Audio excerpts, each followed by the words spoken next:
नमस्कार, मैं अनिरुद्ध कुमार सुधांशु रविवारीय पुस्तक वार्ता में आपका स्वागत करता हूं।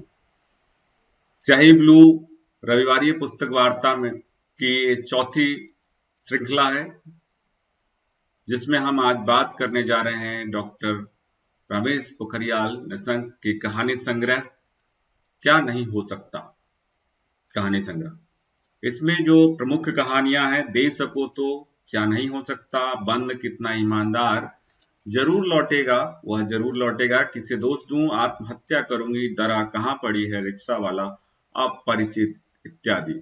हमारे साथ जो चर्चा करने के लिए मेहमान हमारे साथ उपस्थित है, उनमें कमल कुमार जो कि सुप्रसिद्ध महिला कथाकार हैं, डॉक्टर कृष्णा शर्मा जो कि पीजीडीएवी में प्राचार्य हैं, हिंदी पढ़ाती हैं, और हमारे साथ जुड़ी हैं डॉक्टर श्रद्धा सिंह। हमारे साथ दर्शना कुमारी जी जुड़ी हुई हैं, जो बिहार के नालंदा जिले में चाइल्ड डेवलपमेंट प्रोजेक्ट ऑफिसर हैं और समाज सेवी भी हैं। डॉक्टर साक्षी शर्मा जुड़ी हैं हमारे साथ, और वो आज मंच संचालन कर रही हैं। जैसा कि हम आपको बता दें कि कल 8 मार्च है और महिला दिवस भी है।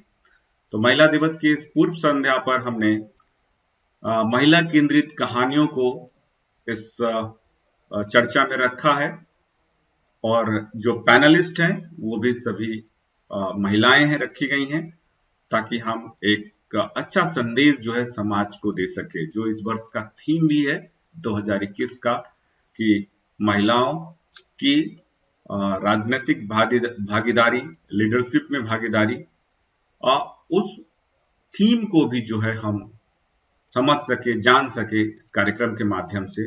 तो आप सभी का स्वागत है। और कहानी जिसने मुझे बहुत बहुत बहुत प्रभावित किया है, वो जरूर लौटेगा।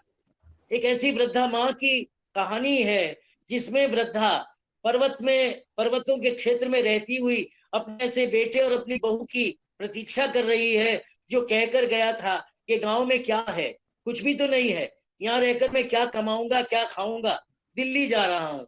और दिल्ली से कोई भी पर्यटक आता है, वो उसे ही अपना बेटा समझ लेती है। यहाँ कथाकार निशंक बड़े मार्मिक अंदाज में यही कहते हैं, जब उनको भी एक पर्यटक के रूप में वो वृद्धा माँ अपना बेटा मानकर दिनेश संबोधन से बुला लेती है, तब वो कहता मैं दिनेश तो नहीं हूँ माँ। तब वो कहती कोई बात नहीं, मैं भले ही अकेली हूँ, लेकिन इसके बाद भी मेरी जीवट मेरे साथ है। मैं अपनी इस बंजर को ही यहीं उगाती हूँ और यहीं से अपने जीवन को चलाती हूँ। तब कहकर जाता है वो पर्यटक, माँ वो जरूर लौटेगा। ये जरूर लौटेगा शब्द अपने आप में फिर कहीं ना कहीं वृद्धा माँ के उस दर्द को व्यक्त कर रहा है। मैं इस दृष्टि से सारी बातें तो दूसरे कथाकारों पर, दूसरे समीक्षकों पर छोड़ूंगा।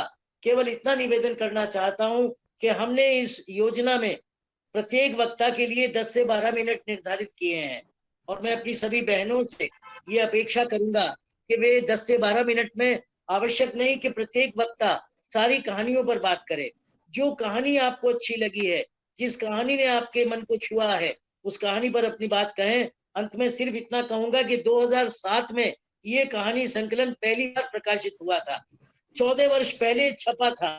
आप सोचिए, ये कहानियां कम से कम 20 वर्ष पहले के उस रमेश पोखरियाल निशंक के हृदय को आपके सामने ला रही हैं, जब वो ना मंत्री थे, ना ही विधायक थे, बल्कि केवल एक पत्रकार और लेखक के रूप में वो अपने आप को आगे बढ़ा रहे थे। इसलिए हम इन कहानियों में अगर वो उच्चता ढूंढना चाहे, तो आज बस लेखक के पास आ जाती है, तो उसे ढूंढना शायद हमारे लिए बेईमानी होगा। हमें ढूंढना है कि 14 वर्ष पहले छपे हुए इस कहानी संग्रह में 20 वर्ष पहले के कथाकार रमेश पोखरियाल निशंक की चेतना क्या थी और वो क्या देखना चाहते थे। इन शब्दों के साथ मैं आज की अध्यक्षा उनका सम्मान सहित उनका अभिनंदन करता हूं। तीनों अपनी वक्ता बहनों का मैं अभिनंदन करता हूं और साथ अपना चालू। धन्यवाद योगेंद्र जी, आपने बिल्कुल सही बात कही कि हर एक कहानी में जब हम पढ़ते हैं उनकी, तो हम अपने आप को एक माता के रूप में, एक पत्नी के रूप में, किसी न किसी तरीके से महिला के एक रूप से हम अपने आप को जोड़ के देखने लग पड़ते हैं, और ये उनकी कहानियों की एक बहुत ही अच्छी बात है। इसके बाद मैं आगे के कार्यक्रम को आगे बढ़ाते हुए अपनी अध्यक्ष कमल कुमार जी, जो कि सुप्रसिद्ध साहित्यकार हैं दिल्ली की, उनसे निवेदन करूंगी कि वो इस कहानी संग्रह के बारे में अपने विचार हमारे मध्य में रखें। पर इससे पहले मैं आपको ये जरूर कहना चाहूंगी कि अपना जो वक्तव्य है आप 10 से 12 मिनट तक का रखें, ताकि हम सभी को सही समय से अपनी बात कहने का मौका दे सके। कमल कुमार जी।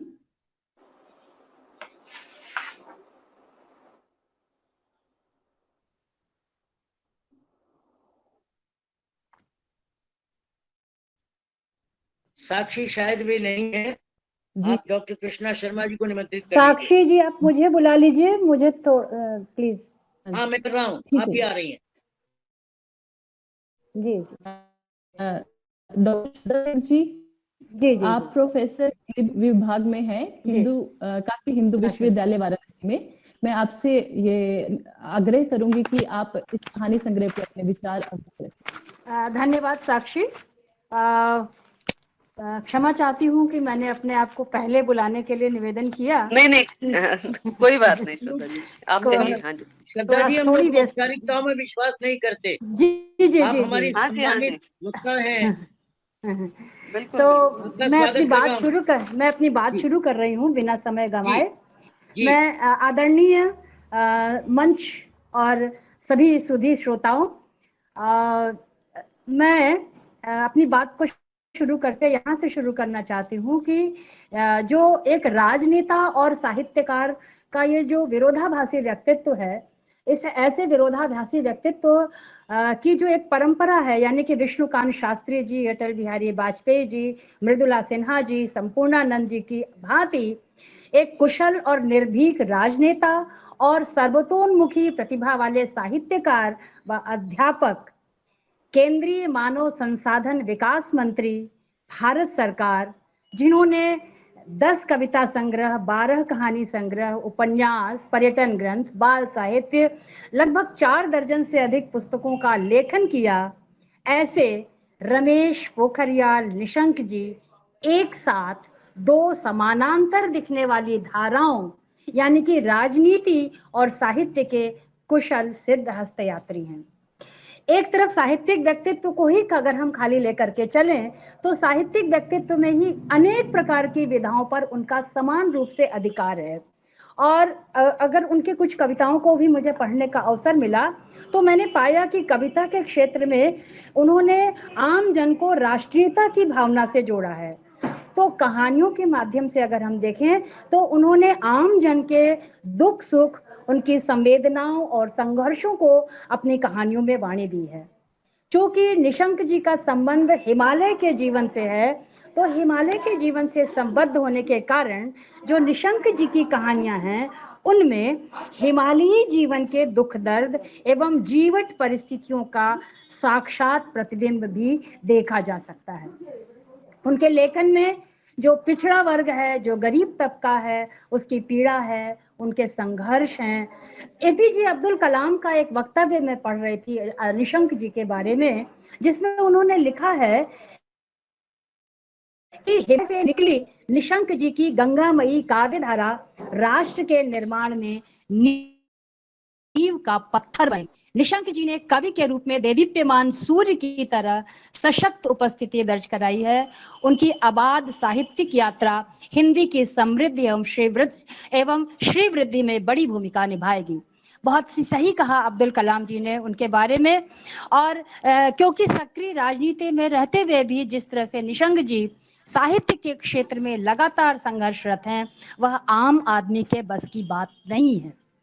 हम संक्षेप में अगर उनके पूरे व्यक्तित्व का एक विश्लेषण करें तो हम कह सकते हैं कि राजनेता के भीतर बसता है एक साहित्यिक सर्जक, और उस साहित्यिक सर्जक का एक कहानी संग्रह है ये जिस पर आज हमें चर्चा करनी है, वो है क्या नहीं हो सकता। इस संग्रह में कुल 11 कहानियां हैं, जिसमें से पहली कहानी जो है जो दे सको तो, जैसा कि अभी हमारे अनंग जी बोल रहे थे कि अंतर्राष्ट्रीय महिला दिवस की पूर्व संध्या पर यह जो चर्चा हो रही है, और यह जो चर्चा हो रही है उस चर्चाओं में सशक्त महिलाओं को उद्धृत करने का जो निशंक जी ने काम किया है, उसके प्रत्येक कहानियों में उसके उदाहरण हमें देखने को मिलेंगे। तो ये जो पहली कहानी है दे सको तो, ये दे सको तो कहानी जो है वो दाम्पत्य प्रेम की कहानी है। नितिन और कामिनी के माध्यम से जो एक दाम्पत्य प्रेम की गाथा है, और उस दाम्पत्य प्रेम की गाथा में एक पत्नी की कितनी महत्वपूर्ण भूमिका होती है अपने पति को एक मनोवैज्ञानिक संबल देने के लिए, उस पर आधारित यह कहानी है। जो उसका पति जो अनेक प्रकार की खुशियों को पाने के बाद अचानक दुख पाता है, तो उसे खुशियों से घबराहट होने लगी है, और उसके इस मनोवैज्ञानिक स्थिति में उसको संबल बनाने देने का संकल्प लेती है उसकी पत्नी और कामिनी, और तब जाकर के वह अपने ऐसे पति को जो खुल करके उसके सामने अपनी पीड़ा नहीं व्यक्त कर पाता है, वह उस पीड़ा को भी उसके सामने उससे अपने सत प्रयासों से सुनती है, और सुनने के बाद उसको पूर्णतः आश्वस्त करती है कि ऐसा ही होगा, मैं आपकी खुशी के लिए कुछ भी करने के लिए तैयार हूँ। तो एक जो स्त्री है, जो पत्नी के रूप में स्त्री है, वह कैसे अपने घर को, अपने पति को मनोवैज्ञानिक रूप से संबल प्रदान कर सकती है। बहुत देखने में बहुत मामूली से लगने वाली है कहानी, बहुत मार्मिक संदेश देने वाली है। हम ऐसा नहीं कह सकते हैं कि 20 साल पहले लिखे गए निशंक जी की जो कहानी है उसमें इमेच्योरिटी है, उसमें बहुत अभिधा शैली में कही गई कहानियां, छोटी छोटी कहानियां हैं, लेकिन उन छोटी छोटी कहानियों में एक अभूतपूर्व मर्म छिपा हुआ है और स्त्री की शक्ति छुपी हुई है। क्या नहीं हो सकता इस संग्रह की सबसे महत्वपूर्ण कहानी है। और इस महत्वपूर्ण कहानी के बारे में अभी अनंग जी बात कर रहे थे। एक ऐसे युवक की कहानी है जो लगभग 10 वर्षों से नौकरी के लिए भटक रहा है, और इस कहानी से जो मुझे जो बात अनंग जी ने कही उसको छोड़ करके मैं एक दूसरी तरफ आपको ले चलना चाहती हूँ। और वो तो स्त्री की शक्ति है ही है, जिसको कुरूप समझा जा रहा था, उसी के बल से वह व्यक्ति जो है वो संबल प्रदान करता है और नौकरी की अपेक्षा अपने पैरों पर खड़ा होता है।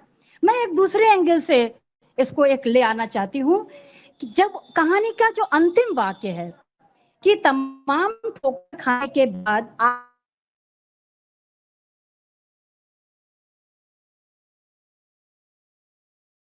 आज सब को वापस लौट आया है। मैं यहाँ स्वावलंबन पर टिक कर बात करना चाहती हूँ। देश को स्वावलंबी और आत्मनिर्भर भारत बनाने के लिए माननीय मोदी तरफ से बहुत प्रयत्न हो रहे हैं, और ग्रामीण जो अर्थव्यवस्था है उसको सुदृढ़ बनाने की आवश्यकता पर लगातार जोर दिया जा रहा है। जो कुटीर उद्योगों की गुणवत्ता है उसको बढ़ाने की दिशा में चर्चाएं हो रही हैं। स्वदेशी के प्रति स्वाभिमान की आवश्यकता पर प्रकाश डाला जा रहा है, और जो भारत की जलवायु है, जो भारत की भूमि है, जो भारत की हमारी पुरानी मान्यताएं हैं, परंपराएं हैं, भारतवासियों के भीतर की समृद्धि है, वो उन सब में हम उसकी दृष्टि से हम इतने समृद्ध हैं कि अगर हम एक बार संकल्प कर ले तो भारत को आत्मनिर्भर बनाने में हमें कभी भी कोई कठिनाई नहीं होगी। और देश का स्वाभिमान और स्वावलंबन आत्मनिर्भरता के माध्यम से ही हम प्राप्त कर सकते हैं। मतलब आत्मनिर्भरता सबसे बड़ी महत्वपूर्ण बात है जो इस कहानी के माध्यम से उठाई गई है, यानी कि पर्यावरण, स्वदेशी, ग्राम विकास और सामाजिक समरसता, ये जो बातें हैं, यह बातें ही उस पत्नी की बातों में निहित हैं जो संदेश देती है कि तुम नौकर बनने के बजाय मालिक बनो। तो ये जो आत्मनिर्भरता है, आत्मनिर्भरता जो है वो भारत की आधारशिला को बनाना चाहते हैं निशंक जी। जिस बात को हम योजनाओं के माध्यम से बाद में लाए, आश्चर्य हो रहा है कि उसकी तरफ निशंक जी ने आज से 20 वर्ष पूर्व ही एक संकेत दे दिया है। हमारे यहाँ बहुत सारी ऐसी कलाएं हैं, दस्तकारी है, शिल्पकारी है, बहुत सारे छोटे छोटे हुनर हैं, जब वो कहती नहीं है कि बहुत सारे ऐसे काम हैं जिसको हम लोग कर सकते हैं।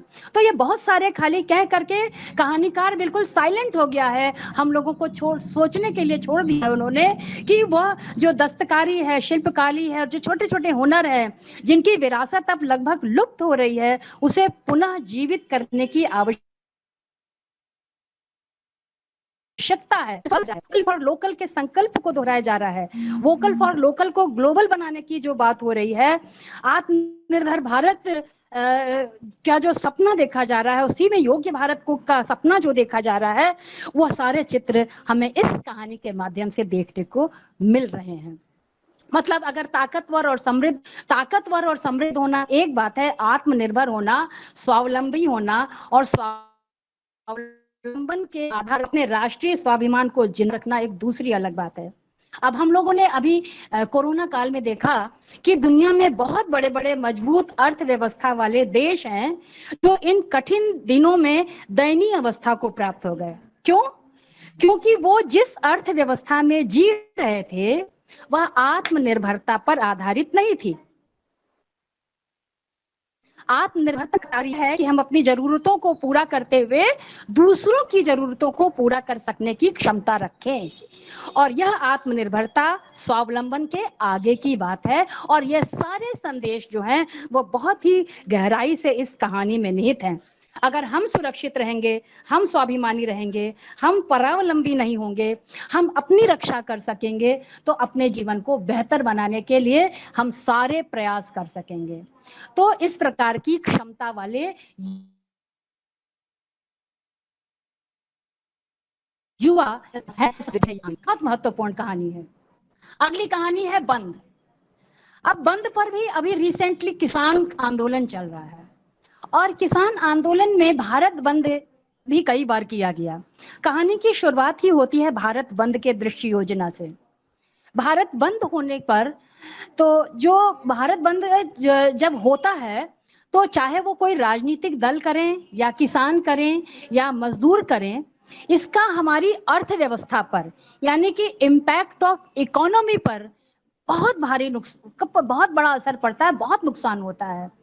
उद्योग संगठन फेडरेशन ऑफ इंडियन इंडस्ट्रीज का ये अनुमान है कि एक दिन का जब भारत बंद होता है तो एक बंद के भारत बंद से लगभग 25 से 30 हजार करोड़ रुपए का नुकसान होता है। और बंद के बाद जब दोबारा गतिविधि शुरू होती है तो उस दौरान भी जो नुकसान होता है उसकी भी भरपाई आसानी से नहीं होती। और इस बंद से फायदा केवल उन लोगों को होता है जो गुंडागर्दी करते हैं, दुकानें लूटते हैं, लोगों को धमकाते हैं। पूरा यह दृश्य, कहानी की शुरुआत ही इसी दृश्य से होती है। और इन भारत बंदी जैसी घटनाओं से जो सबसे ज्यादा पीड़ित होते हैं, जिनकी रोजी रोटी प्रत्येक दिन की कमाई पर निर्भर होती है, रोजी रोटी का नुकसान, भोजन, स्वास्थ्य, अन्य बुनियादी जरूरतों की कमी के कारण जो बंदी का असर है वह सबसे ज्यादा गरीब तबकों को ही झेलना पड़ता है। इसी कहानी के दर्द को इसी दर्द को बयान करती है यह कहानी बंद। अब इसमें इसी यथार्थवादी चित्रण से ये सारी चीजें शुरू होती हैं और एक बिंब देखिए, भविष्य की बातें लोग कर रहे हैं। कहता है कि बर्बाद हो जाएगा ये देश, तो रोज रोज के इस बंद से कितना नुकसान उठाना पड़ रहा है इसकी किसी को चिंता नहीं। यानी कि संकुचित स्वार्थ के कारण लोग अपने ये बंदी की योजना बनाते हैं और देश की चिंता को परे ढकेल देते हैं। और एक भविष्य की चिंता भी इस कहानी में व्यक्त हो रही है। कहानी की ही एक पंक्ति है, एक दिन कामकाज ठप पड़ने से देश को करोड़ों अरबों का नुकसान उठाना पड़ता है। वैसे भी देश विदेशी कर्ज से इतना डूबा हुआ है कि आने वाला बच्चा पैदा होने से पहले ही विदेशी कर्जवान बना हुआ है। तो ये बहुत मतलब जो कहा जाता है कि साहित्यकार त्रिकालदर्शी होता है, वह वर्तमान के माध्यम से भविष्य के संकटों को भी देख लेने की एक क्षमता रखता है। तो इस क्षमता से पूर्णतया संपन्न और समृद्ध हमें निशंक जी की कहानियां दिखाई देती हैं। और इस कहानी में जो एक बिंब है कि भूखे पेट पर हाथ फेरते हुए सड़क पर पड़ी थाली और को पढ़ने के बाद मुझे तुरंत प्रेमचंद की कहानियां याद आई, जिसमें उन्होंने गरीबी का जो यथार्थवादी चित्रण किया है। तो एक प्रेमचंद की परंपरा में भी हम उनको खड़े हुए पाते हैं। मैं शॉर्ट कर रही हूँ जी। अगली कहानी जो है, इतना कितना ईमानदार।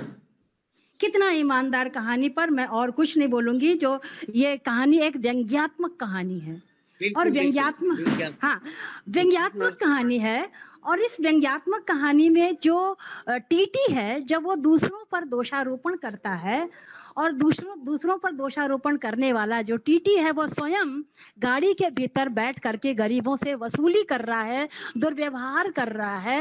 इस यहाँ पर आकर के मैं कहानी को का सेंट्रल आइडिया मानती हूँ, जहां पर जब गोस्वामी तुलसीदास जी ने कहा था कि पर उपदेश कुशल बहुतेरे, जे आचरण ते नर न घनेरे, यानी कि दूसरों को उपदेश देना तो बहुत आसान है, पर स्वयं उन उपदेशों पर अमल करना बहुत कठिन है। तो वर्तमान समय में उपदेशक अधिक हैं, अमल करता नहीं। तो ये कहानी हमें यह संदेश देती है कि यदि व्यक्ति स्वयं अपने आदर्शों का पालन करने लगे तो उसे उपदेश देने की जरूरत नहीं पड़ती है। तो इस कहानी से यही एक संदेश निकल कर आता है कि यह जीवन दूसरों के लिबासों पर लगे पैबंद गिनने के लिए नहीं है। यह जीवन दूसरों के लिबासों पर लगे हुए पैबंद गिनने के लिए नहीं है, बल्कि अपने फटे वस्त्रों की मरम्मत के लिए मिला है। मूर्ख हैं वे लोग जो अपनी कतरनी हाथ में लिए दूसरे को समूचे थान की सीख देते हैं और अपने को अकलमंद होने का दावा करते हैं। तो बहुत ही संदेश परक कहानियां हैं इसमें। और एक और कहानी पर मैं बात करके अपनी बात समाप्त करूंगी। मैं चाहूंगा कि अब हमने 10-12 मिनट रखी हैं, आपका काफी हमें दूसरों लोगों से भी सुनना है, तो मैं रोक दूं? जी माफ कीजिए श्रद्धा जी, हमारे पास समय का थोड़ा अभाव है और हम सभी को मौका देना चाहते हैं अपने राय रखने के लिए। आपने बिल्कुल सही कहा, एक कुशल राजनीतिज्ञ वही हो सकता है जो लोगों के दर्द को समझ सकता है। अब मैं डॉक्टर कृष्णा शर्मा जी, जो कि प्राचार्य हैं PGDAV कॉलेज दिल्ली में, दिल्ली यूनिवर्सिटी में, उनसे मैं आग्रह करती हूँ कि वो इस कहानी संग्रह पे अपने विचार रखें और 10 से 12 मिनट में अपनी बात पूरी करने की कोशिश करिएगा। हाँ जी, धन्यवाद साक्षी। और आज के इस रविवारीय पुस्तक वार्ता के चौथे संस्करण में आज के इस कार्यक्रम की अध्यक्षता कर रही सुप्रसिद्ध साहित्यकार कमल कुमार और योगेंद्रनाथ अनंग जी। जैसा कि आप, हाँ ठीक है, अब ठीक है, हाँ बहुत ठीक है। हाँ जी, योगेंद्रनाथ अनंग जी। और जैसा कि आपने कहा कि हाँ जी, महिला शक्ति की प्रधानता को आपने ध्यान में रखा, इसके लिए बहुत बहुत धन्यवाद साक्षी जी, योगेंद्र जी। और इस कार्यक्रम में जुड़ी हुई श्रद्धा सिंह जी, दर्शना कुमार जी। और मैं इस वार्ता को अभी सुन रही थी, आप दोनों के ही विचार मैंने सुने और मैं बहुत प्रभावित हूँ डॉक्टर रमेश पोखरियाल निशंक जी के व्यक्तित्व से। और उनके व्यक्तित्व के संदर्भ में जब मैं विचार करती हूँ तो वो पहले रचनाकार हैं, साहित्यकार हैं या फिर एक राजनेता। मैं हर बार इस निष्कर्ष पर पहुंची हूँ कि निशंक जी की मनोभूमि साहित्य है या कर्मभूमि राजनीति है। वे कभी भी कहीं भी इकेहरे नहीं होते हैं। वह राजनीति में होते हैं तो उनकी राजनीति में एक रचनाकार की संवेदना होती है, कोमलता होती है। और वह रचनाक्रम में जब रत होते हैं तो वह हर उस व्यक्ति की चिंता करते हैं, हर उस आम आदमी की चिंता करते हैं जिस पर हर राजनेता की आप मानेंगे कि नजर पड़नी चाहिए। अंतिम पंक्ति में खड़े व्यक्ति पर राजनेता की ज्यादातर हम देखते हैं कि नजर नहीं होती है, परंतु उनकी रचनाओं के माध्यम से, विशेषकर उनकी कहानियों के माध्यम से हम देखते हैं कि उसी आम व्यक्ति को, उसी साधारण व्यक्ति को वह सामने लाते हैं, वह उनकी कहानियों के मुख्य पात्र बन जाते हैं। मानव मन की मूल भावनाओं तक पहुंचकर उसे अपनी रचनात्मकता के स्पर्श से वह एक ऐसी रचना में परिवर्तित कर देते हैं उसे, एक आम आदमी को, कि पाठक होकर वह उस रचना का केवल पाठक ही नहीं रह जाता, वह पात्र बन जाता है। आप लिए कहा था, जो उनकी कहानी संग्रह मेरी प्रारंभिक कहानियां जो मुझे प्राप्त हुई रचना, तो उसमें आरंभ में ही ये दिया हुआ था कि इस प्रारंभिक लेखन ही उनकी भावी और उनकी आगामी दिशा को या दशा को निर्धारित कर देता है। इसमें अभी कई कहानियों पर अभी चर्चा हुई, क्या नहीं हो सकता पर दो वक्तव्य मैंने अभी सुने। परंतु मुझे ये आरंभ में जब कहा आपने कि हमें जो उनकी विशेष कहानी लगी या हमें जिसने बहुत प्रभावित किया, हमें उन्हें लेना है। तो मुझे लगा कि मुझे आज महिला दिवस पर या इसे कहें कि महिला और पुरुष के संबंधों पर दो इनकी कहानियां मुझे निशंक जी की बहुत प्रभावित की। उसमें एक तो दे सको तो, और एक दूसरी थी दरार कहाँ पड़ी। इन दो जी कहानियों को यदि हम मुख्य रूप से देखें सर, तो मैं ये देखती हूँ कि हम केवल एक इस एंगल से या इस दृष्टि से हम ना देखें कि उन्होंने ये कहा है कि अलग होना नहीं चाहते हैं या परिवार में महिला की क्या भूमिका होती है। मुझे इसमें जो विशेष रूप से लगा वो ये था कि एक दूसरा दृष्टिकोण अगर हम दें, तो निशंक जी ने संयुक्त परिवार की जो बिल्कुल, बहुत बड़ी प्रधानता बात है, हमारे यहाँ रही बहुत है, बड़ी उस बात पर बहुत बल दिया है। जी, आज बहुत बड़ी बात। हमारे यहाँ चाहे इसे हम पश्चिमी सभ्यता का प्रभाव कहें या लोगों में अकेला एकाकी मैं, हम दो हमारे दो, जो हमारे यहाँ प्रचलन चला था, अब तो ये रह गया कि हम दो हमारा एक। तो यहाँ तक जो सीमित हो गया है परिवार, उसको उन्होंने तोड़ा है, उस पर उनकी दृष्टि गई है। दोनों ही जो कहानियां हैं, दरार कहाँ पड़ी और पहले जो दे सको तो, उसमें हमने देखा है कि पुरुष पात्र जो है वह अपनी पत्नी से, वह अपनी सहधर्मिणी से बार बार ये आग्रह करता दिखाई देता है कि मुझे अपने भाई के साथ रहना है। हम्म ज्यादातर परिवारों में माता पिता को तो फिर भी पुत्र जो है या संतान जो है अपने साथ रखना चाहती है, तो संबंध है भाई का, वहां से दूर होना चाहते हैं। इन दोनों ही कहानियों में जो पति है वह बार बार अपनी पत्नी से यह आग्रह कर रहा है कि मुझे अपने भाई से अलग मत करो। केवल हम इसको इस दृष्टिकोण से ना देखें कि वो किस तरह से अपने अपने आप में रहता है या अपनी पत्नी के संबंध उसके साथ कैसे हैं, पति पत्नी में के संबंध आपस में कैसे हैं, वो उससे आगे बढ़ना चाहता है। अगर वो खुद समृद्ध है तो वो अपने भाई को भी उस स्तर तक लाना चाहता है जहां वो अपने माता पिता की मेहनत से पहुंचे हैं।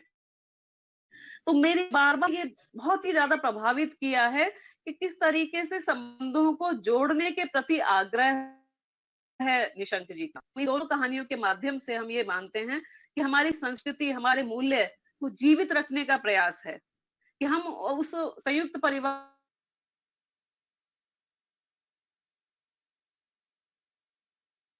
परंपरा की ओर हम आपस सहमत होना, हम छोड़ आए हैं उन संबंधों को जहां जहां हमारे यहाँ श्रवण कुमार का उदाहरण दिया जाता था, जहां हमारे यहाँ रामचरितमानस है, जहां हमारे यहाँ भरत जैसा भाई है, राम जैसा भाई है, और आज हम कैसे उन संबंधों से को बिछड़ते जा रहे हैं, उनको हम तोड़ते जा रहे हैं। तो ये दोनों कहानियां इस दृष्टि से बहुत महत्वपूर्ण है। और कितना ईमानदार में हमने देखा है कि एक नेता होते हुए भी और आज राजनीति में होते हुए भी निशंक जी ये कहते हैं कि अंग्रेजों से यदि हम इस दृष्टि से प्रभावित हैं, उनकी हम जीवन मूल्यों से प्रभावित हैं, उनकी जीवनचर्या से प्रभावित हैं, परंतु अंग्रेजों में जो कर्तव्य परायणता थी, देश के प्रति जो उनका मोह है, देश के प्रति लगाव है, वो हम भारतीय क्यों नहीं सीख रहे हैं। यदि हम उस दृष्टि से अंग्रेजों से प्रेरणा ले तो केवल हम यही ना लें कि वो किस तरह से अपना जीवन व्यतीत करते हैं, उनका बाहरी आचरण किस प्रकार का है, परंतु देश कर्तव्य परायणता जो है, देश के प्रति प्रेम जो है, तो और चीजों में तो हम हिंदुस्तानी छोड़ हम सबने उनकी नकल मार ली, जैसा कि निशंक जी ने लिखा है, और चीजों में तो हिंदुस्तानी छोड़कर हम सबने उनकी नकल मार ली, पर चरित्र की नकल हमने नहीं मारी। तो चरित्र हम नहीं है राम या भरत या सीता का चरित्र कह रहे हैं, चरित्र यहाँ वो चरित्र है जिसमें उनका कर्तव्य परायणता है, देश के प्रति प्रेम है। तो इस दृष्टि से ये दोनों कहानियां उनकी मुझे बहुत महत्वपूर्ण लगती हैं। अभी समय है मेरे पास और? हाँ जी, आपके पास है, अभी ले सकते हैं आप 2 मिनट। हाँ, तो एक और जो बंद कहानी है, तो बंद कहानी का तो अभी जैसे श्रद्धा जी ने बताया था कि बंद कहानी में भारत बंद या रोज रोज किसी ना किसी कारण से विपक्षी दल जो हैं या विपक्षी लोग हैं वो भारत बंद की ओर आग्रह रहता है, अपनी बात बनवाने का एक नया एक तरीका अपना लिया गया है।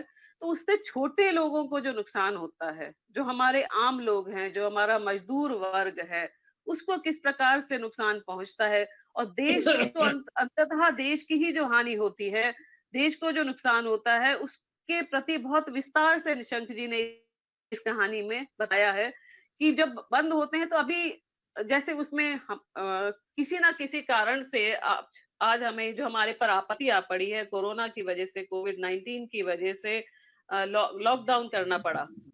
देश को वो मजबूरी थी जिसमें हम हमारे पास कोई ऑप्शन नहीं था, कोई विकल्प नहीं था। परंतु के कारण से जब वह खुला, तो जो सबसे ज्यादा जो प्रभावित हुए थे वो एक रिक्शा वाले थे, मजदूर वर्ग थे, श्रमिक वर्ग थे। क्योंकि वो जो रोज जो कमाते हैं, रोज खाते हैं। हमने अपने सामने देखा कि जो सब्जी बेचने वाले थे, उनका जब इस प्रकार से ये कार्य बंद हो गए, इनका जब बंद का प्रभाव सबसे ज्यादा उन लोगों पर पड़ा, उन लोगों के लिए ये स्थिति आ गई थी, चाहे सरकार के प्रयास ऐसे रहे कि उन्हें भोजन प्राप्त होता गया, और पलायन भी यहाँ से किसी कारण से उनको करना पड़ा।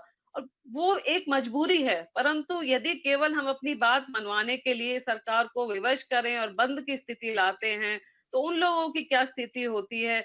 एक छोटा सा मजदूर जो है भोजन करने के लिए बैठा है, और उसने पूरे दिन मेहनत करके केवल एक वक्त का भोजन करने के लिए उसने थाली खरीदी है खाने की, और उस थाली को वो लात मार के फेंक देते हैं। तो जिस दृष्टि से वह उस खाने को देख रहा है, तो ऐसा दर्दनाक दृश्यता पूरा की पूरी, यदि आप कल्पना करें, एक चित्र अपने सामने बनता है कि एक व्यक्ति जो है वो मजबूरी में खाना खा रहा है, और पर आज ये स्थिति ये है कि वह थाली उसकी फेंक दी गई है। किस कारण से?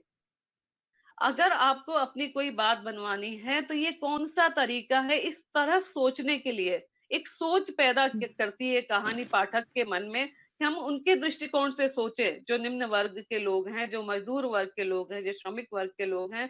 तो संभवतः हम स्वयं ही ये कदम उठाने से अपने आप को रोकेंगे, और हमें रोकना चाहिए भी।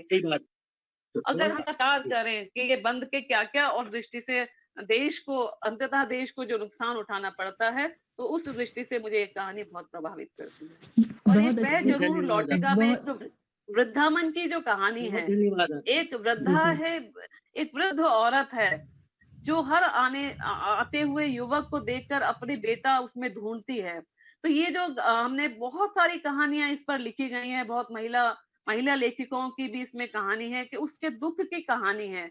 वह आशा कर रही है, उसे इंतजार है अपने उस बेटे का, जिसे छोटी छोटी पहाड़ियां, नदी का किनारा भी नहीं रोक पाया शहर जाने से।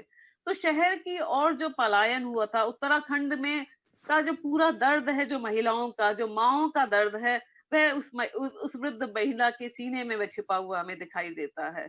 तो यह भी बहुत बहुत सुंदर कहानी है। मुझे सूरदास याद आ जाते हैं। तो वह तो क्योंकि भक्ति भक्ति का काव्य था, कि जैसे उड़ी जहाज को पंछी फिर जहाज पर आवे। परंतु ऐसा नहीं है कि पहाड़ों से गए हुए लोग या गांव से जो शहर आए हैं, वे दोबारा उड़कर अपने उस जहाज पर वापस लौटे। परंतु केवल हम आशा ही कर सकते हैं कि ऐसा होगा, ऐसा व्यवसाय, ऐसा उन्हें मिलेगा कि वे अपने गांव में वापस आ जाएंगे। जो सबसे पहले जो उनकी कहानी थी, क्या नहीं हो सकता। तो यदि हम अपने ये जो अभी चला था कि मोदी जी के द्वारा, निशंक जी ने भी जिस और राष्ट्रीय शिक्षा नीति में कहा है, यदि हम अपने स्वयं उद्योग करें। बहुत सुंदर कहा आपने, हाँ, तो जैसे कि अपने उद्योग यदि हम स्वयं लगाएं, तो ये शायद संभव हो पाएगा। हाँ जी, आपने बहुत अच्छी समीक्षा की कृष्णा जी। और जैसे कि हम देख सकते हैं कि जो निशंक जी की कहानियों ने हर आयु वर्ग के लोगों तक अपना संदेश पहुंचाने का काम किया है। अब मैं अपनी अगली वक्ता दर्शना कुमारी जी, जो कि child development project officer Beed Nalanda Bihar से हैं, उनसे आग्रह करना चाहूंगी कि वो अपनी बात हमारे बीच में रखे इस कहानी संग्रह के बारे में। दर्शना कुमारी जी, यदि दर्शना जी हमारे बीच में नहीं है अभी, तो मैं कमल कुमार जी से निवेदन करना चाहूंगी, हमारी अध्यक्ष महोदय जी से, कि वो अपने जो इस कहानी संग्रह के बारे में अपने विचार हमारे सभी के साथ साझा करें।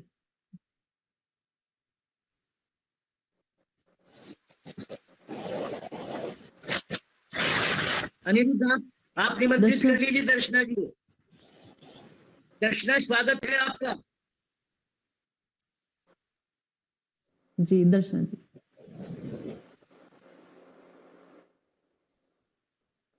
आवाज नहीं आ पा रही। को बुलाइए आप अनिरुद्ध जी।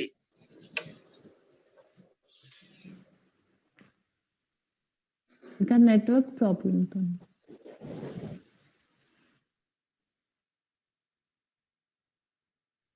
अध्यक्षता जो हमारी कर रही हैं आज, उनको निमंत्रित कीजिए।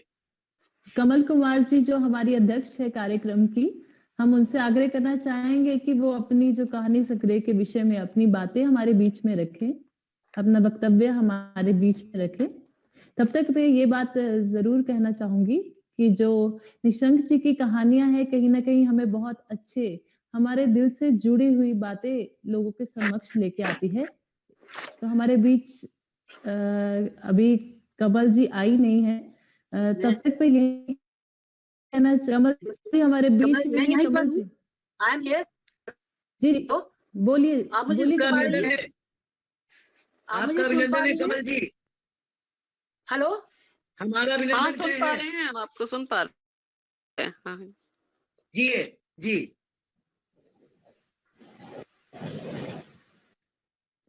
माइक शायद उनका बंद है, मुझे ऐसा लग रहा है। हाँ, उन्हें कहिए, अनिरुद्ध कहिए कैसे अनम्यूट करें उसको। कमल जी माइक अनम्यूट कर दीजिए अपना। कमल जी हम सुन पा रहे थे आपको, माइक अनम्यूट कर दें। ठीक है, अब ठीक है? नहीं, आप सुन हाँ पा जी, रहे हैं हाँ आप जी। मुझे? हाँ सुन पा रहे हैं, सुन पा रहे हैं। ठीक है, देखिए ऐसा है कि मैं अ, आपके जो वक्ता थे मैं उनको सुन रही थी, और जो निशंक जी का ये जो कहानी संग्रह है, इस किताब को लेकर, और निशंक जो लेखक भी हैं, एक राजनेता भी है, और एक बहुत अच्छा लगता है कि राजनेता होते हुए भी उनके मन में जो उनके सामाजिक सरोकार हैं वो कितने प्रबल हैं। उन्होंने अपनी कहानी से अपने सामाजिक जीवन से जुड़े हुए जितने भी पक्ष हैं, चाहे वो कृषि का हो, चाहे वो पर्यावरण का हो, चाहे वो जो सामाजिक मुद्दे हैं उनको हो, चाहे बुजुर्गों की समस्या हो, जो वो जो जो होने वाले जो आंदोलन है उनको लेकर जुड़ी हुई समस्या हो, चाहे जो स्त्री के प्रति दी गई सोच है उसको लेकर जो हमारा दृष्टिकोण बदलना चाहिए, उन पर उन्होंने अपनी कहानियों के माध्यम से विचार किया है। और बहुत अच्छा लगा मुझे उनकी कहानियां पढ़कर कि उन्होंने इतनी इतने गंभीरता से और साथ ही उतनी संवेदनशीलता से भी उन्होंने कहानियों के माध्यम से अपने विचारों को, अपनी संवेदनाओं को, अपनी भावनाओं को उन्होंने हमारे सामने रखा है। अब उनकी जो कहानियां हैं वो किस तरह से हमें पाठक की तरह से तो जोड़ती हैं, लेकिन एक सामाजिक व्यक्ति होने के नाते, एक संवेदनशील इंसान होने के नाते हमारा एक व्यवस्था, एक संवेदनशीलता की, एक आपसी संवाद की, एक आपसी आपसी जो एक दूसरे के प्रति जो सम्मान होना चाहिए, बुजुर्गों के प्रति, जो हमारे कार्यकर्ता हैं, जो छोटे कार्यकर्ता हैं, उनके प्रति जो होना चाहिए, उन सब को लेकर जो है ये कहानियां बहुत अच्छी तरह से उनमें लेखक ने उनको व्यक्त किया है। अलग अलग दृष्टिकोण से उन्होंने उनको व्यक्त किया है, अलग अलग उन्होंने कहानियां लिखी हैं, और इन कहानियों के माध्यम से एक पूरा सामाजिक परिदृश्य हमारे सामने लाया है। और मैं समझती हूँ कि ये जो पूरे 20 साल का जो परिदृश्य है, उनकी ये कहानियां जो हैं वो 20 साल पहले की लिखी कहानियां भी हैं और आज की भी हैं। तो एक पूरे 20 साल का परिदृश्य जो है इन कहानियों के माध्यम से हमारे सामने आ जाता है। तो मैं समझती हूँ कि एक बहुत बड़ा उन्होंने काम किया है, एक राजनेता होते हुए भी उनके भीतर जो एक छिपा हुआ, जो एक सृजनशील व्यक्ति है, जो उनके भीतर एक सामाजिक सरोकार वाला व्यक्ति है, वो इन कहानियों के माध्यम से उजागर होता है। तो मैं इतना ही कहना चाहूँगी। धन्यवाद। जी आपने बहुत अच्छी बात कही कमल जी, कि जो उन्होंने राजनीतिज्ञ होते हुए, एक राजनीतिज्ञ को जो समाज का दर्द समझना चाहिए, जो समस्याएं समझनी चाहिए, जो समय समय पर समाज तक संदेश पहुंचाने चाहिए, उन्होंने बहुत अच्छे तरीके से अपने कहानी संग्रह में वो संदेश हर एक व्यक्ति तक पहुंचाने की कोशिश अपने इस कहानी संग्रह में की है। इसके बाद में दर्शना कुमारी जी यदि हमारे बीच हमसे जुड़ पाई हैं तो उनसे निवेदन करना चाहूंगी दर्शना जी कि आप अपना वक्तव्य हमारे बीच में रखें इस कहानी संग्रह को लेकर। यदि वो नहीं जुड़ पाई हैं तो मैं योगेंद्र जी से ही निवेदन करूंगी कि वो अपने कुछ इस कहानी संग्रह को लेकर अपने विचार। हाँ जी। हाँ, दर्शना जी शायद नहीं जुड़ पा रही है। अनिरुद्ध जी, अनिरुद्ध क्या दर्शना जी नहीं जुड़ पा रही हैं? जी नहीं है वो यहाँ पे, उनका वो किसी तकनीकी आज कारण से मेरी दृष्टि से बहुत सफल रहा है।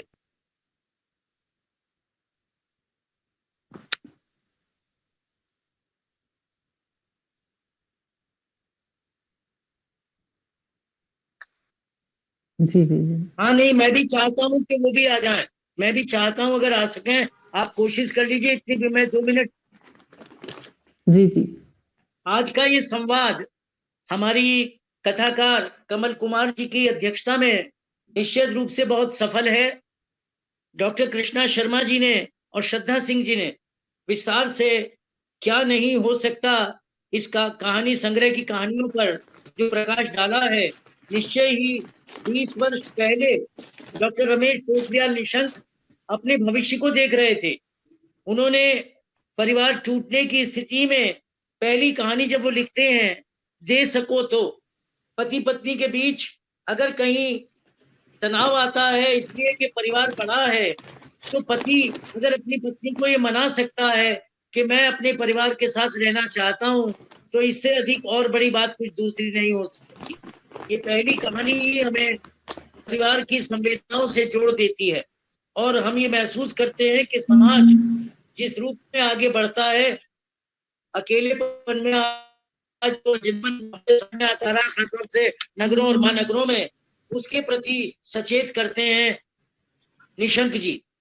मुझे इस संग्रह की सबसे महत्वपूर्ण कहानी अगर कोई लगी है तो सचमुच 2 कहानियों में जहां कितना ईमानदार, जहां व्यंग्य और विद्रूपता समाज की एक साथ चलकर आती हैं। हम सब गालियां देने के लिए बहुत तैयार हो जाते हैं लेकिन अपने आप को नहीं देखते। वो जो कहानी आती है, हम लोग कहावत करते हैं कि अगर आप एक उंगली किसी को उठाते हैं 3 उंगलियां आपकी तरफ जाती हैं। टीटी के माध्यम से। हेलो, हाँ, हम चाहेंगे दर्शना जी अपनी बात करें। Thank you sir. अभी मेरी आवाज जा रही है सभी को? हाँ, बिल्कुल आ रही है। दर्शना जी कहें। सबसे पहले तो मैं अनंग प्रकाशन को धन्यवाद देना चाहूंगी कि इस प्रकार की किसी तरह की प्रोग्राम को स्टार्ट किया गया और साहित्यिक मंच पे इतने लोगों को जोड़ा गया, जिससे बहुत कुछ सीखने को मिला। आज मैंने सुना और तो मैं व्यक्त नहीं कर सकती कि मुझे कितना कुछ सीखने को मिल रहा है, समझने को मिल रहा है।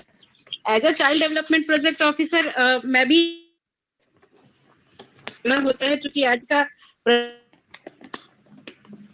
परामर्श किया जाए, महिलाओं पे विचार किया जाए और पूरा सेशन ही है जो महिला को समर्पित करने के लिए बात बताई गई थी। फिर भी जैसा कि सर के लिए एक आध सेंटेंस तो बोलना बहुत ही अपने आप को मैं ये कहूंगी कि सर के लिए मैं कुछ बोल पाऊं, लेकिन फिर भी ऐसा माना जाता है कि भारत भूमि जो है उसकी एक खास विशेषता है कि वह अनेकता में एकता दर्शाती रही है और यह इनके सपूतों में बखूबी दिखते रहा है।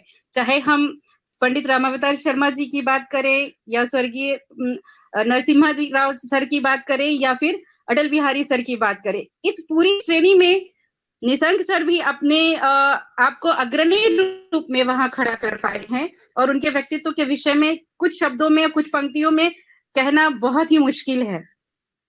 और जहां तक ये जो कविता या काव्य संग्रह हम लोगों को मिला है, कहानी संग्रह, जिसमें क्या नहीं हो सकता, यह इसकी मुख्य कहानी के रूप में ली गई है।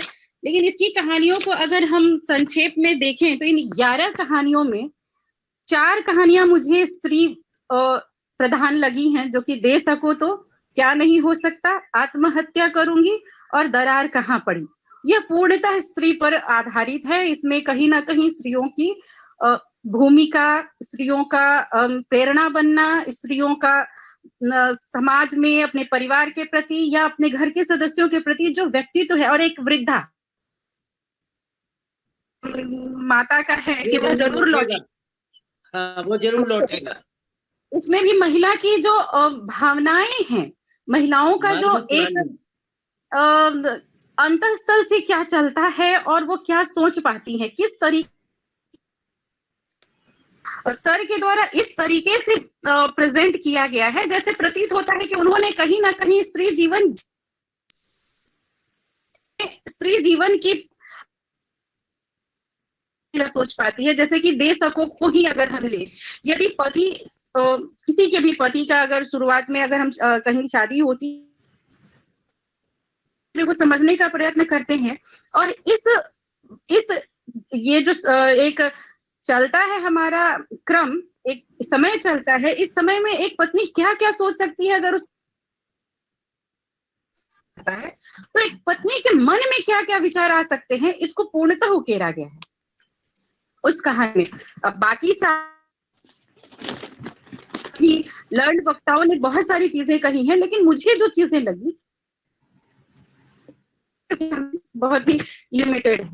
और क्या नहीं हो सकता है में भी वही बात है कि हम जिन चीजों के लिए हम सोचते हैं कि हम एक ही चीज के लिए क्यों अपने आप को पूर्णतः अपना जीवन समर्पित कर दे कि हम नौकरी ही करेंगे। हम कोई भी व्यवसाय करके अपनी जीविका को और अपने परिवार को सुखी लेके चल सकते हैं, सुखी बना सकते हैं। और यही शायद यही चीजें उस समय में, मतलब अभी मुझे सुन के आश्चर्य हुआ कि ये काव्य संग्रह 2007 में ही प्रकाशित हो चुका है। एट द टाइम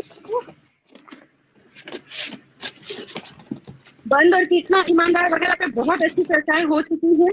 एक आत्महत्या करूंगी, इस पे मैं अपनी विचार रखना चाहूंगी कि एक महिला जो अपने 5 बच्चों के लिए और अपने वैसे पति जिसकी नौकरी चली गई है उसके लिए अपनी मतलब एक आग्रह करती है कि वो उन्हें कोई कार्य दे दे, अन्यथा वो अपने जीवन लीला समाप्त कर सकती है, क्योंकि पति के नौकरी जाने के बाद, भूकंप बाद भी वो परिवार के साथ भटक भटक के जी रही है। इस समय में महिला की जीवटता सक्षम पाती है कि उन्होंने अपने किन किन कर्तव्यों का पालन करना है। अगर मैदानी क्षेत्रों की बात देखी जाए तो कहीं ना कहीं महिला थोड़ी कमजोर पड़ जाती है, क्योंकि यहाँ का रहन सहन वैसा रहा। बट पहाड़ी क्षेत्रों की महिलाओं की जीवटता को जिस तरीके से इसमें उकेरा गया है, वह मतलब उन शब्दों को ऐसा प्रतीत होता है कि उस स्थान पे जाके सर पाना सही में एकदम मन को कहीं ना कहीं ये समझने की प्रेरित करता है कि हमारे लेखक वहां तक जाने की सामर्थ्य रखते हैं। 2 कहानियां हैं जो रिक्शा वाला और अपरिचित, इसमें मानवता की जिस मिसाल का वर्णन किया गया है वह वाली बात है कि एक रिक्शा वाला किसी अनाथ बच्चे को लाकर और उसका पालन पोषण करता है, और जब उसके पास पैसे बचते हैं या वो किसी तरह से इकट्ठा करता है तो उस बच्चे के लिए उसके एडमिशन में वो रिक्शा नहीं खरीदता बल्कि एडमिशन में उसका खर्च करता है। और दूसरा अपरिचित में बिना किसी परिचय के अपना सब कुछ छोड़ के जाके मदद करना, ये मानवता की बहुत बड़ी मिसाल है। और इसकी एक छोटी सी मतलब एक उदाहरण मैं देना चाहूंगी। 2016 में मेरा भी एक बहुत बड़ा एक्सीडेंट हुआ था। मुझे खुद हॉस्पिटल में पहुंचाया था जब मैं बेहोश हो गई थी। तो ये जो श्रेणी, ये परिपाटी जो हमारे समाज में चली आ रही है, इसको मतलब मुझे लगा ना कि जैसे मेरे साथ जो हुआ वो चीजें एकदम मेरे फ्लैशबैक में चल रही हैं। तो ये मानवता को लेके चलने अच्छा बसा है। हम कहते हैं कि हमारी धरती दधीची ऋषि की धरती है, तो उसमें हमेशा रहा है। ये बात सही है कि कभी भारत भूमि ऐसे मनीषियों की भूमि रही है जहाँ पे मानवता की बहुत बड़ी बड़ी मिसाल दी गई है। एक चीज मैं थोड़ा सा अन्य चीजों से बताना चाहूंगी। एक जगह मुझे मिला कि जैसे कामिनी और नितिन की बात है जो कि फर्स्ट कहानी में ही है, उसमें बच्चे के जो शुरुआत में इनके परिवार की जो व्याख्या है वो व्याख्या थोड़ी अगर हो जाती तो कितने सदस्य थे, क्योंकि बड़े भाई का देहांत हो जाना, छोटी बहन का देहांत हो जाना, फिर एक भाई होना, ऐसा कुछ और भी चीज। और एक दो जगह थोड़ी सी मिसप्रिंटिंग भी है जो मतलब मैं अपने जो वो भेजूंगी लेखन वाला उसमें उसकी चर्चा कर दूंगी, ताकि अगले जो भी संस्करण निकले वो जैसे फर्स्ट वाला जो ये है उसमें अनुक्रमण में दरा कहाँ परी, हो सकता है जो मेरे पास पीडीएफ आया हो उसमें नहीं हुआ हो, लेकिन उसको अगर कर लिया जाएगा तो इसकी चीजें और अच्छी हो सकती हैं। और जी बिल्कुल, धन्यवाद आपका दर्शना बहुत जी, अच्छा, आपका बहुत बहुत धन्यवाद। थैंक यू जी सर, बिल्कुल, बहुत बहुत धन्यवाद। आप देर आए दुरुस्त आए। Thank you sir. हम आपका आज की बहुत धन्यवाद कर रहे हैं। साक्षी, आप सभी लोगों को धन्यवाद दीजिए। केवल 1 मिनट में ले रहा हूँ, 1 मिनट में ले रहा हूँ। ये आज की रविवार की पुस्तक चर्चा हिमालय विरासत ट्रस्ट उत्तराखंड की तरफ से आयोजित की जाती है, और इसमें हमारे बहुत बड़े सहयोगी बनते हैं अनिरुद्ध सिंह और सत्यभान सिंह, ये दोनों, और साथ साथ पर्दे के पीछे रहते हैं हमारे डॉक्टर रमेश पोखरियाल निशंक जी के पीआरओ डॉक्टर बेचैन कंडियाल। ये हमारा ऐसा एक कार्यक्रम बन रहा है जिसमें हम एक राजनेता के हृदय को आप सबके सामने लाना चाहते हैं। आप देखिए 14 वर्ष पहले जो प्रकाशन में आई हैं कहानियां, उनमें कहीं ना कहीं वो बातें हो सकती हैं जिनको हम अपरिपक्व भी आज कह सकते हैं, लेकिन जीवन मूल्यों की दृष्टि से, जीवन दर्शन की दृष्टि से ये कहानियां इतनी प्रौढ़ हैं कि आज के जो एब्स्ट्रैक्ट लिखने वाले कहानीकार हैं वो कहीं इनके सामने नहीं ठहरते। अगर मैं एक शब्द में कहना चाहूं, एक वाक्य में कहना चाहूं, तो मैं कहूंगा कि क्या नहीं हो सकता कि कहानियां छटपटाहट भरे जीवन दर्शन की कहानियां हैं। इन कहानियों में प्रत्येक जगह डॉक्टर रमेश पोखरियाल निशंक की छटपटाहट आपको मिलेगी, चाहे बंद हो, चाहे कितना ईमानदार हो, चाहे वो जरूर लौटेगा, चाहे क्या नहीं हो सकता, दे सको तो, दरार हो, आत्महत्या हो, कहीं ना कहीं एक छटपटाहट है, और वो छटपटाहट है सृजन की, निर्माण की। प्रायः कहानियों में कविता नहीं होती, लेकिन निशंक की कहानियों में भी कविता होती है। आप शुरुआत देखेंगे एकदम एट्रेंडम शुरुआत हो जाती है। पहली कहानी जिसको हम कहते हैं दे सको तो, उदास बैठा हुआ है और उसकी उदासी का कारण पत्नी को भी पता नहीं है। आप देखिए ऐसी कहानियां एक नया शिल्प लेकर आते हैं निशंक जी, और वो शिल्प उनकी अपनी अलग पहचान है। तो इन कहानियों में जीवन मूल्य है, इन कहानियों में छटपटाहट है, इन कहानियों में भारत के निर्माण की वो आवाज है जिस आवाज को आज हम 21वीं शताब्दी के दूसरे दशक में सुन रहे हैं। आप सोचिए 20 वर्ष पहले एक लेखक अपनी कहानियों में बंद के विरोध में खड़ा हो जाता है, और वो बंद कहानी जिस समय मजदूर की थाली फेंक दी जाती है और ललचाई निगाह से धरती पर पड़ी हुई रोटी के टुकड़ों को देखता है, इस मार्मिकता को शायद हम कविता में भी व्यक्त ना कर सकें, और निशंक जी कहानी में भी व्यक्त करते हैं।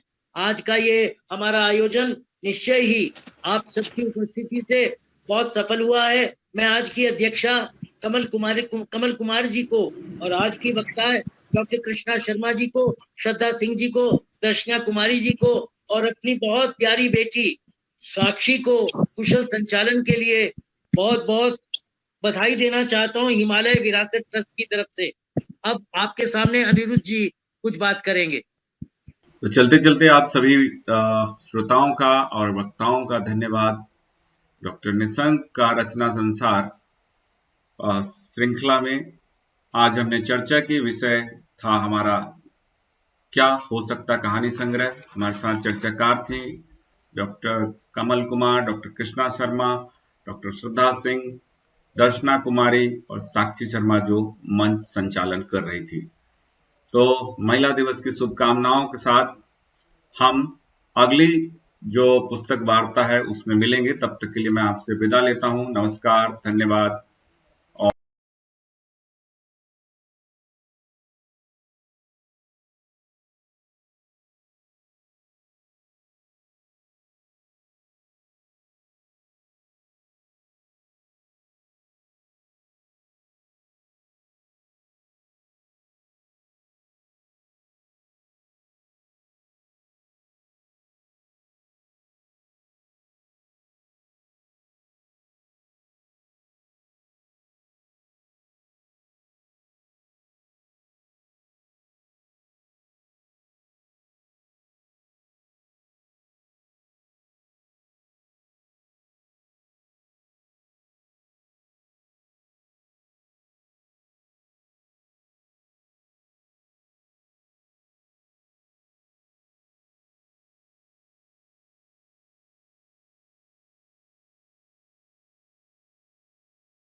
आप सभी वक्ताओं का बहुत बहुत धन्यवाद कि आपने अपना कीमती समय दिया और डॉक्टर रमेश पोखरियाल निशंक जी के कहानी संग्रह क्या हो सकता पर आपने चर्चा बहुत ही विषय केंद्रित रही और उम्मीद करते हैं कि ये चर्चा सभी को पसंद आई होगी।